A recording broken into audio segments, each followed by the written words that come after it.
Welcome to UnAborted with Seth Gruber. Thanks for tuning in today. I am in DC right now for the March for Life, which is tomorrow, with Kristan Hawkins, the president of Students for Life of America, the largest pro-life youth organization in the country. And I, myself, being a former alumni of Students for Life, having started the first pro-life club in Students for Life Club at Westmont College in Santa Barbara. And so I've been able to observe the impact of Students for Life for over a decade now, and be able to see the impact that they have on the culture, on the next generation, which of course is the posterity of America, and is of course is the future electorate that will be deciding if we have a post-Roe America or not. And so we have the opportunity to sit down and talk about these issues impacting life and liberty and law, the next generation, equal rights, and everything that Kristan does on the front lines of the pro-life movement. So we have a lot to get to today. Stay tuned, and we'll be right back.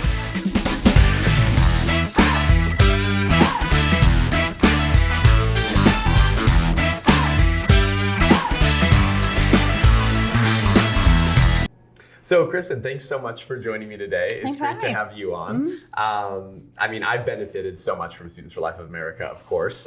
Casey Vroman, or Tesoro, being one of your West Coast regional coordinators in 2011, which who I worked with initially. And that was amazing, being able to have her on campus, and Students for Life poured in so much into me, helping me become the pro-life speaker and advocate that I am today. So thanks for all that you do. I want you to share a little bit with my guests on how you got into the movement, because I find those stories so fascinating, because we are such a minority of the American public, those who are actually in full-time pro-life advocacy. We are a rare breed. Exactly. Yeah. So I want to know just a little bit, give us a crash course, a bird's eye view about what broke your heart and won your heart for life and led you to start Students for Life. That's a great question. What broke your heart? I started kind of getting involved in the pro-life movement when I was 15. I had to have a senior research project and volunteer hours. It was 100 volunteer hours, and I wanted to graduate early. And so I was like, to graduate early next year, I got to do my senior research project now. And a woman at my church was a part-time accountant at a pregnancy resource center. So she was like, hey, why don't you come out? I mean, she was like, free slave labor, And so I was like, sure, women's center sounds great. Yeah, it was a pregnancy resource center. And she wasn't there for the first 2 days because she was part-time. So the women's center were like, oh my gosh, yeah, you're the intern. They were so excited to have me. I was very lucky because the women at the center, they were 3 decades older than me and more, were so excited to have me and really poured a lot into me to have me become a counselor at 15, which is kind of rare because a lot of pregnancy centers, if a 15-year-old comes, they're in the back room. And I did the supply room organizing. I taught them how to use clip art to do a newsletter. I did all that stuff too. But they poured a lot into me and said, we want you to actually counsel girls because, let's try this approach. You're the same age and sometimes you're a little older than the girls.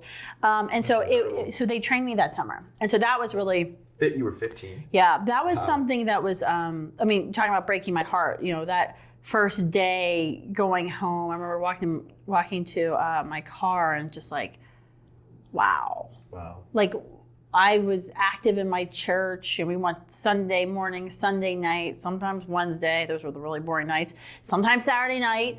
And so, we never really talked about abortion. And I kind of, thought, I didn't like abortion. I wouldn't have abortion, but maybe it would be that parachute thing, right? That one-time get out of jail free card. So that's what really kind of broke my heart of this is happening, and just that sense of injustice that this is happening. Abortion now, then it was even more. Now it's happening 100 times every hour, and yet no one's talking about it. It's not in the nightly news. We don't see the broken bodies of the 2,300 people we abort and kill every day, with a lot of times taxpayer dollars. So that was, I wanted to graduate high school early because I had won a scholarship to space camp. Yes, I am a dork. And I wanted to go into aeronautical engineering. So I found a program through Penn State to go into college early and get on track because I wanted to work at NASA. That all changed. I still graduated high school a year early, but then I graduated and went into political science. So fast forward then, how did you start Students for Life of America? How did that happen? How did those in Washington, D.C., Washington, D.C. is a small town, and I was pro-life girl. I started a pro-life group in my high school after I went back to my senior/junior year after the Pregnancy Resource Center. So I was like, I can't like let that be the only thing I do. I got to keep talking about this. Wow.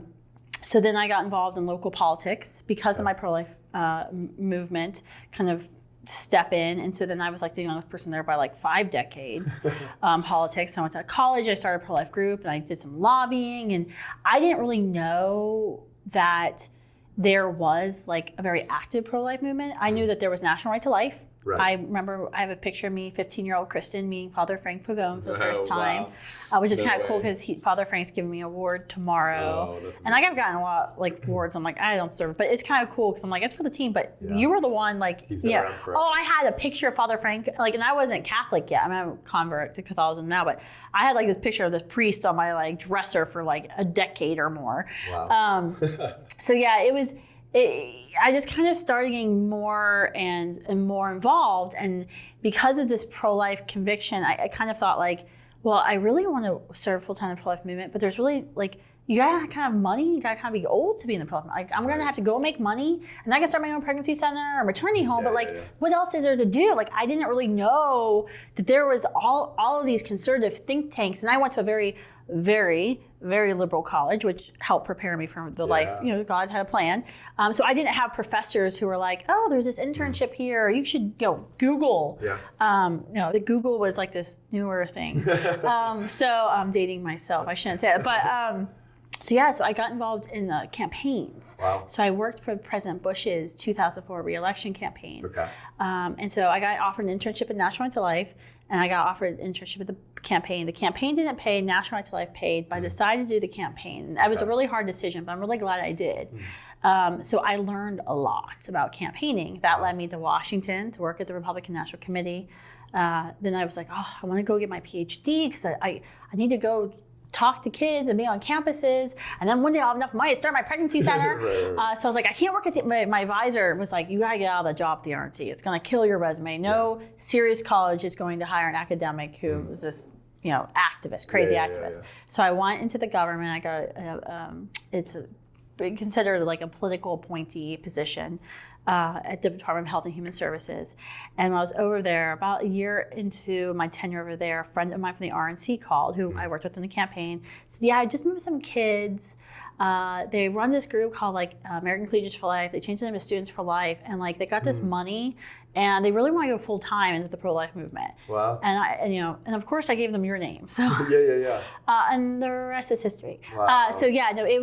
It was a total God thing of, DC is a very small town. And once you become like that pro-life, college, I had the pro-life mobile and everyone knew I was the pro-life chick. In Washington, it was very clear. And so I got hooked up with a very small group of kids who received a grant. Randomly, a Students for Life member at Boston College sat next to a guy in Boston at a pregnancy center dinner, and she said, what do you do? And he said, I just retired from the government, I want to donate to the pro-life movement. And she said, you should give money to people like me because abortion targets me, but no one ever gives students money to talk to fellow students about abortion. Amazing. And Ray said yes. I still to this day don't know how convinced him to say yes, but he did. So that's the founding story. Yeah, we had a startup grant, and I, stupidly was like, start a nonprofit, super easy. It won't be hard at all. That's incredible. Wow. So tell us a little bit about this National Pro-Life Summit. You've been doing the Students for Life conference annually for how long now? Since we started, since 2006. Okay, but now this one's different. This is called the National Pro-Life Summit. So tell us a little bit about the unique timing of this National Pro-Life Summit and then the partnerships that have come together to make this happen. It's kind of the opposite of branding, because branding, you want to put your name on everything. Right. So we're doing the opposite of what branding experts tell you to do, just warn you. So sometimes you gotta be a little crazy in the pro-life movement. No, this was an idea I had about 10 years ago. In 2009, the pro-life movement and the pro-family movement, we were able to unite pretty well and work together, same talking points, do like-minded events, work in coalition and partnership against Obamacare, because we knew that Obamacare is going to be the largest extension of abortion. And it was great. Everyone was working together. There was all this unity. And so after it was over, and we got our butts kicked because a couple of pro-life Democrats betrayed us, I was like, we should keep this unity going. Like, we should do a conference and train people. And everyone's like, oh, yeah, I don't think so. Yeah. And so this was an idea I've had for a while of, we have the Students for Life conference, and it's the largest pro-life conference in the world. No one turns out more people than the Students for Life conference. Yeah. And adults come, and often I find adults get sometimes even more, because not only do they, students get training and get inspired, but the adults who always came were always in the front row, like bawling, because, people like my mom going, oh, it's not going to die with my generation, right? Like they're here, and like they're going to replace us, and they're going to do even more than we did, So it has a different impact to people who have been fighting. It did get weary. There was a time when the really was old and weary. It really. And Students for Life has played such a huge part in bringing that. It was the Holy Spirit that had a plan. So talk a little bit about the unique timing of this in regards to this administration. So that's why we decided to do it this year. Right. Because if ever there was a time to inspire pro-life unity, it is 2020. Yeah. This is a year where we know, I know a lot of times we say in the pro-life movement, this is the most important election of our lifetime. No, this really is the most important. This election will determine whether or not our generation will be the first post-Roe generation. Yeah. And I don't think that a lot of people are thinking of it that way. We are so close. We have 5 pro-life judges on the Supreme Court. Right. Problem is, we need some more with some guts and willpower. Right. So we're going to need another 1 or 2 to reverse Roe. Now, reversing Roe isn't the end of the battle, and I'm sure you probably talked about that, and I talk about that a lot. Yeah. And it goes to the 50-state battle, and that's what we've been training for at Students for Life and preparing people. And and it keeps me up at night. It makes me a little nervous to start all the stuff we have to do. Right. But we need to unite now, and we need people across the movement to understand the importance. So well united, aren't they? The other side is incredibly united. And they have a little tit for tats, but again, in a culture of death, it's easy to unify around death and not care too much. And they also have some really big billionaires who demand. Not naming any names. Yeah, they demand everyone work together. Where we don't have that in the pro-life movement. And I don't necessarily think, because I get this question a lot. I meet with supporters. That's probably the number one question I get from older pro-lifers. Right. Why isn't there just one of you? I am so sick of getting so many direct mail letters and emails. And I'm like, I like the fact that we're very separated, because if one of us goes down, if one of us gets sued, you can't, we don't have a giant bullseye. We're like whack-a-mole, like real life. Also, these smaller groups and mid-sized groups, they're always the competition. I'm an entrepreneur, competitive person. So that, I think, actually helps. We innovate, right? Well, that makes sense too, because most pro-life individuals are conservatives and they are small government people. Whereas the left and those who are increasingly pro-abortion are big government. Some of them are full-on socialists. And so it would make sense that the pro-abortion industry would be more unified with only several figureheads as a bigger movement, because that's how they view the government. We're small government conservatives. We want to encourage individuals and innovation. Right. And so you see that take off in the pro-life movement.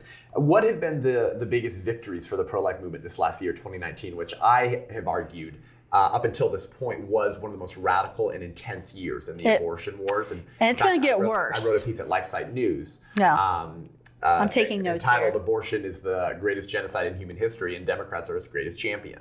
And I made the point that this really was the most intense year in the abortion wars, at least in my lifetime, being able to speak only from my experience. So what do you think were the greatest challenges for the pro-life movement in 2019? And then what are we looking forward to in 2020? I'm taking notes, by the way. I'm not being rude. So I always have to warn people. The Josh Braun podcast I did with my Explicitly Pro-Life, I was taking notes, and it looks like I was texting my husband. I was like, no, I'm taking notes. I have ideas when you're talking, so I'm just stealing some wonderful. things. But no, I think there's a lot of things. Yes, it was super intense. I actually think it's going to get more intense, and that's one of the things I've been trying to prepare pro-lifers across the country for. Is I know a lot of you don't like controversy. I'm like the outlier in the pro-life movement sometimes. I like controversy, but you need to prepare for that, because when they can't commit violence inside their clinics, they're going to go out into the streets. Right. And they have been duped into this radical ideology where you literally have women who will come up to me on campus, I'm sure that happens to you, who are shaking, angry, they feel like their entire dignity and value and self-worth is wrapped up in Roe versus Wade. And the very thought, my speech title is "Make Abortion Illegal Again," that means I'm trying to say that they're not a human with value, right? I mean, it's very, so you have a lot of, and if you look at the words that NARAL and Planned Parenthood are using in their fundraising emails, they're ginning it up. They're stoking the fire. And I've been kind of showing people, like, think about what happened when Judge Kavanaugh was confirmed to the Supreme Court. I was over in Ireland speaking to a very demoralized Irish pro-life movement that day. And I was watching on Facebook Live the women who rushed the Supreme Court on a Saturday evening and started banging and clawing at the doors of the Supreme Court. I mean, they were acting like complete idiots, right? And then there was violence. Like, that is what's going to happen. Just Judge Kavanaugh was like nothing compared to the next, who I feel so bad for whoever the next person who gets nominated for the Supreme Court, because it's going to be you could almost call that a moral bellwether for what 2020 might look like, going to especially if Roe versus Wade is overturned. I mean, doesn't the that speak to like is a darker spiritual aspect too, right? Absolutely. Because we understand that the left, it places their sexuality as the core rotating figure of their identity, right? That they believe in sexual libertinism. They believe that if it feels good, do it, and therefore abortion is needed to encourage that type of sexuality. Then they want to sexualize children, right? But then at the same time they want to say there is no such thing as sex. You can choose whatever you want. But we as religious people, they can be consistent. We believe that our identity is not based in sex, right? No. It's based in. I'm actually more than my genitalia. Yes, and more eternal. But that's where they put it. And so a threat to abortion to them does sound like a threat to their entire identity, right? And that's why we, especially as pro-life Christians, for those of us who are pro-life people of faith, which is of course the majority of the movement, have to make the arguments. We have to love our unborn neighbors and their mothers and fathers while extending a hand and also being the hands and feet of Jesus and saying, no, we love life, and so we want to support you. I mean that's why they get so angry on campuses, right? Because you're talking about making, my speech title recently, make abortion illegal again. That's right. And when you're talking about a world where abortion is illegal, then you have to reconsider who you sleep with, right? Because if you're not willing to maybe enter into an 18-year-long relationship with another human being and raise another human person with that man or woman, then you shouldn't have sex with them. It's actually ridiculously simple, right? But it's really hard to hear, because what you're saying is you're going to have to reevaluate your life choices. And we've completely separated sex from reproduction. Like, you would think that when I say abortion should be made illegal, that should be like the most controversial thing I should say. You would think, nope. If I say there are two genders, and then if I say sex can equal babies. Consent to sex is consent to pregnancy. Oh, you want to see? They lost it. They lose it. I'm like, no, when you consent to having sex, you're consenting to the fact you might get pregnant. Like, because it's simple biology. Like, it seems very simple to people, but it is a worldview shift. Well, and there's a huge contraception aspect of that, right? We don't have time to get that. Kristan has a great episode on contraception, on the birth control pill, and sort of that whole aspect and conversation. And so check out that on her podcast. Which is hard, I think, because especially for those of us who are raised in a Protestant church, there is no conversation about contraception. Not at all. It's when you get 14, if you start having bad cramps or PCOS, you go on contraception, that's it. And then when after you get married, you decide to get pregnant, then you go off contraception. And there's not really a discussion of like, what is contraception? Can artificial I'm talking about Berry methods, artificial hormonal contraceptives,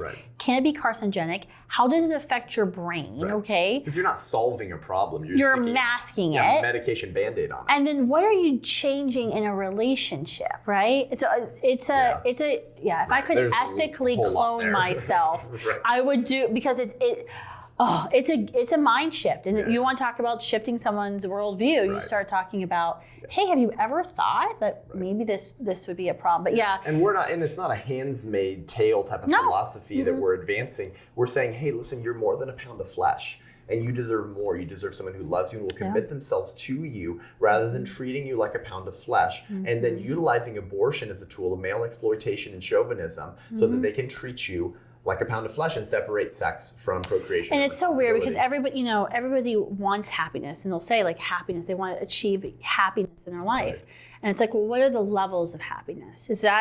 Is having sex with random men, is that achieving your ultimate level of happiness in your life? Where do you become the most happy, right? Is it's serving God? That's right. Serving others. Right. Serving self, serving your ego. Those are low level forms of happiness, and they're temporary, and a lot of times they have side effects that don't lead to happiness. So it's a broader, I think, sadly it's a philosophical conversation, but they have, a lot of people haven't been taught to think about that, right? That's so important because we are eternal beings. Yeah. And so if you try to shove your soul into sex, a fleeting thing that cannot handle the weight of an eternal soul, you will eventually be let down and feel hopeless.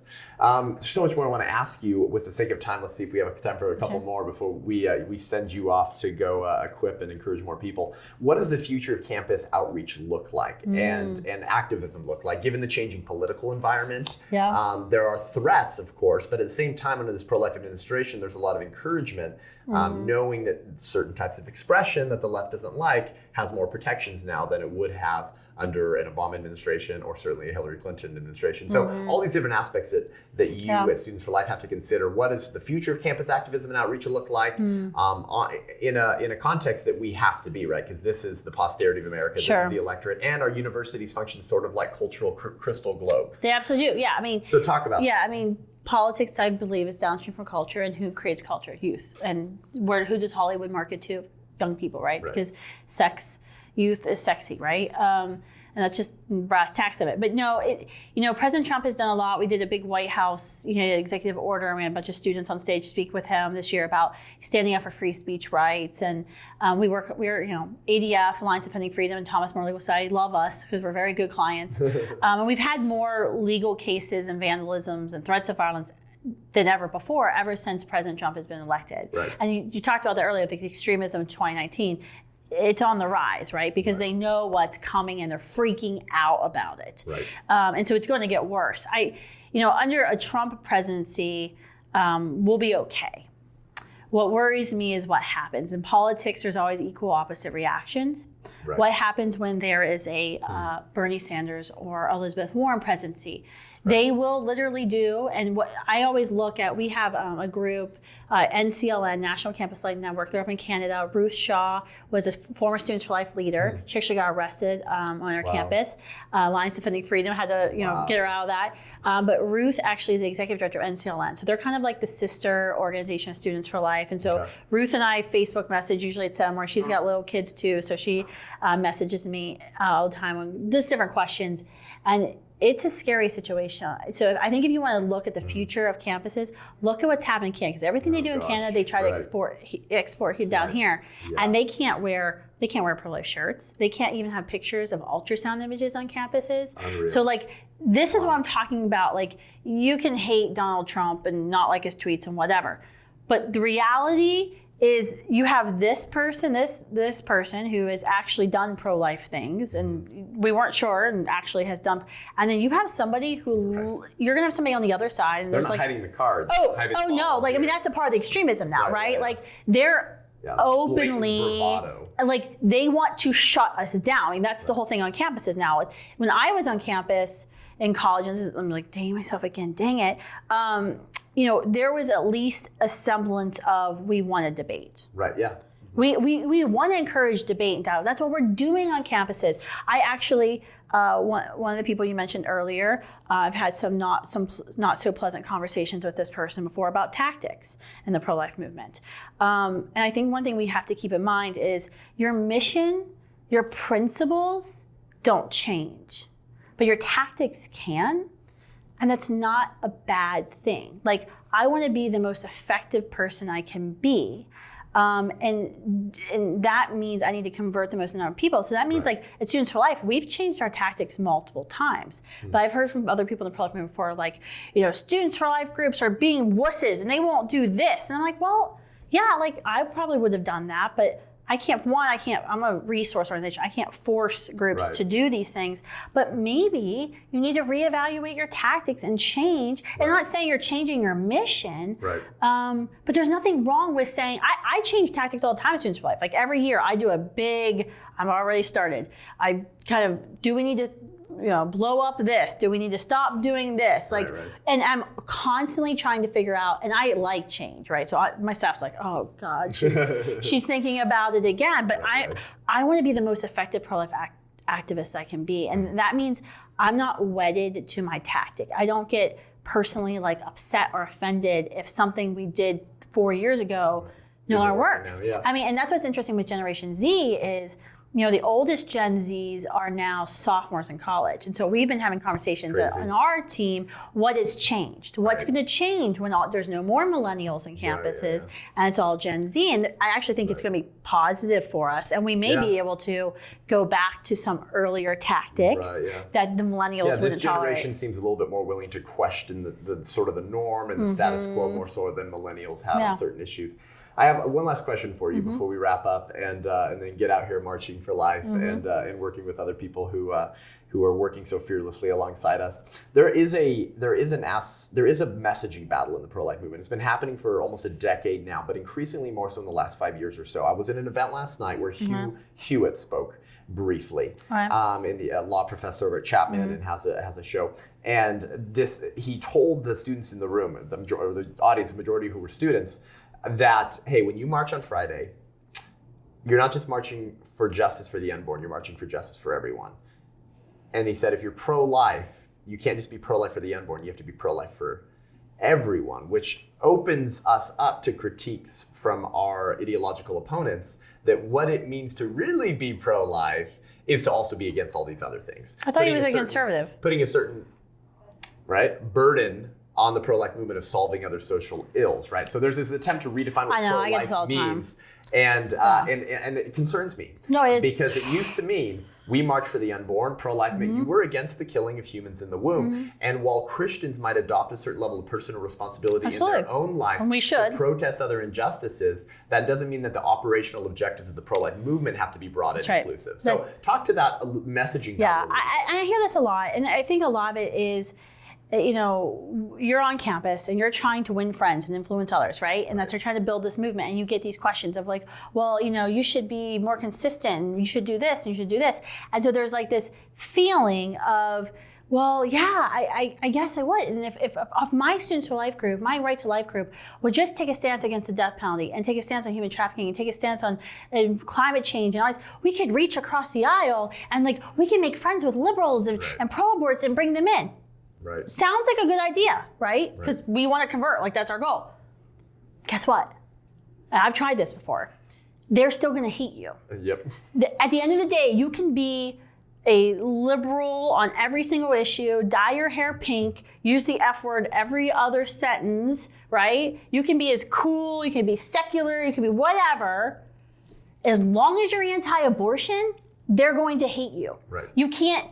You're never going to bridge that. Right. And I think so many, and the challenge with the student pro-life movement is, you know, this is your first time in leadership, and so you don't actually have the benefit of doing this for 20 some years like me. I'm like, okay, you want me to tell you every single campus group who's tried this and then the group dies? Because what happens is, and we've seen this, a group will say, oh, Kristan, we're gonna be the social justice club now. We're still totally pro-life. We're totally anti-abortion, but we're gonna talk about this, and then literally we'll have like 15 things. I'm like, okay, well, good luck what does trying. that look like, right?